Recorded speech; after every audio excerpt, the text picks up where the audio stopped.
planning and studying, I'm at a big moment in the car. So now I'm fixing to really start locking some stuff down. So I have worked out every way possible to get your windows to shut and your seals to line up properly on both side windows. And then I have fixed to secure that over your the Hellcat in a location to where all those numbers will work out. And then I went back in there and tried to design this support system in the rear and put as much support as I can back into the Hellcat itself to give as much strength as I can in it. And then I'll come back in and do as much as I can inside this car. But we'll have interior panels and stuff like that, so it's going to dictate how much we can do. But I need to do as much as I can at this point. That way we don't have issues later. I just don't want these doors moving around. There's no way to predict how the forces are going to work as this is finished, but I can do as much as I can do at this moment. So let me give you a closer look at what I've done so far. All those supports in there, you can see there's a bunch of them. But the ones in the back, I was able to secure this top in a position to where it's right over your window, so that the window is running right down that track. And I've done that with these adjusters. If I move this one in and out, it moves that window in and out. And then I had to move it in and out in a way to where I had a little adjustment left on my window tracks just in case. And then tried to mirror those two up. And I'll probably do a little more work on that to get them where they're in the center of the track and I have adjustment either way right there. Then back in here I've put this support system. So I've got these welded in. I've got the 3/8 down through there welded or tacked in. I'm fixing to weld them in totally. And then I'll box all this area in. I'll have that in, kind of like a cantilever type support that'll be pushing up against the roof and pushing against all this cross bolster. Once I get the interior stuff figured out, I might can run one from here to there, which would really strengthen that up. But there was so much strength in the roof of this Challenger, I've got to try to put as much of it in. I've got to recreate as much of it as I can in a different way.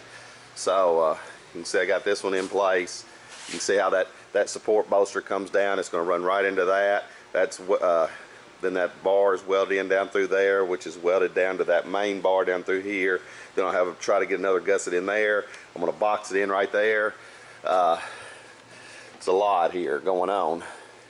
Then as I've been working this window up and down, I found that I might put a pocket in here, which was a good little find. But you can see now where this window runs right down. I mean, it's just a perfect fit down through there, and it's highly adjustable with these turnbuckles. But I'm fixing to pull this body back off and then weld all my supports in place, and then that'll give me one final tune on these windows, and then I'll weld this in place. So just wanted to give you a look at all that.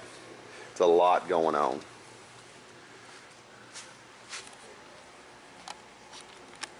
Another quick update here, TJ. I have finally got the car welded in spot and located. I've got all this boxed in now. I've got all the support of this top coming into all this landing that I fabricated in here, which is a plate I put in here, then a 1/4-inch plate here, then a 3/8 by 2 backbone that comes all the way down, that's arched over another plate that's on the base of that. Then that's tied into this 3/8 piece of channel that's all the way to the front, that's tied in front and rear. And then inside here I added another gusset from here to here. So I'm trying to put as much strength in it as possible to simulate the roof that I took off, because I'm afraid this roof might not be as strong as the one on the Hellcat. And we got lots of power and pretty good bit of weight here, and I just want to try to do all I can do in this area and be able to still put panels and stuff. This stuff's got to be in tight and as small as possible, because I've got interior panels and seats, and out here I've got windows and stuff like that. But I'll give you a closer shot of what I've done, and then now it's time to start actually welding panels on and stuff like that. So my quarters will probably be one of the first ones I get fit. I'll have them fit pretty exact, probably with screws and rivets where I can take it on and off, and then eventually tack weld it in place. I'm going to go ahead and do the gas fill on the other side while I got that quarter off, and let me show you kind of what I've done inside here. A little bit of a close-up look at how all that worked out. It worked out really, really good. And then there's that support I put in there. The window is fitting perfectly all the way around.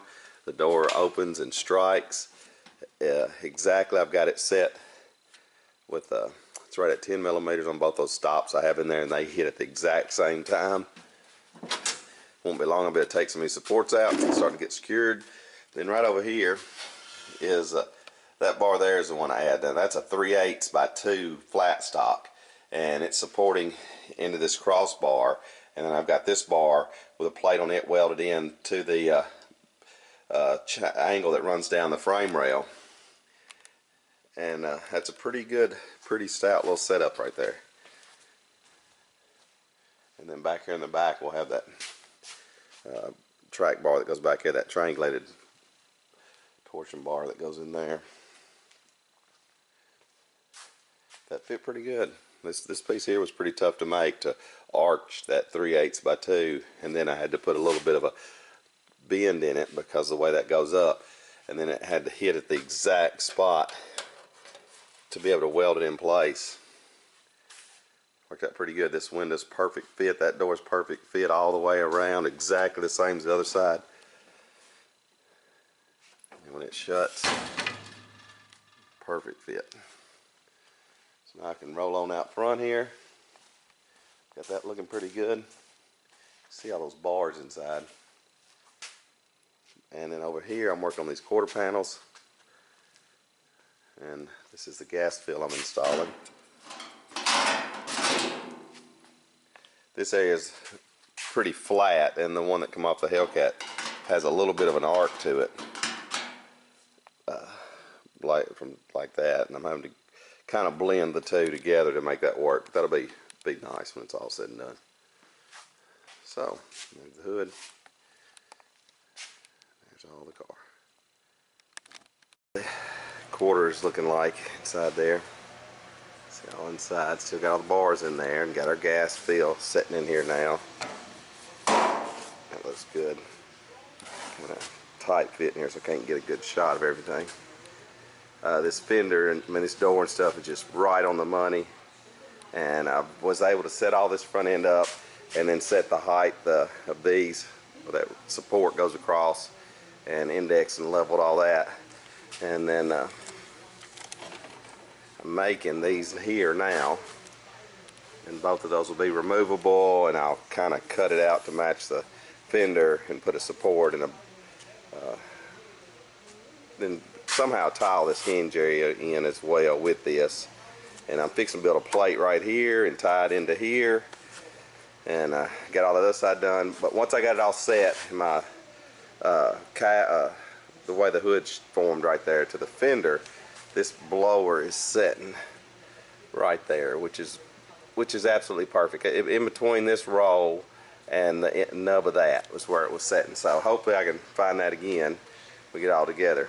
Shouldn't be a problem. But to index this whole body around that spot of the front of that blower to the millimeter has been a chore, and I'm tickled with the way that worked out. And then here's all the front end, and got your new headlights somewhere. I don't know where they're at, but your fenders are over here. And here's this little blown Miata. Show you this motor. We're putting a LS1 in this thing with a SuperCharger. Should be, I don't know, 600 horsepower to the wheel or so, maybe more. Weighs about 2,300 pounds. But anyhow, the car is coming along very well.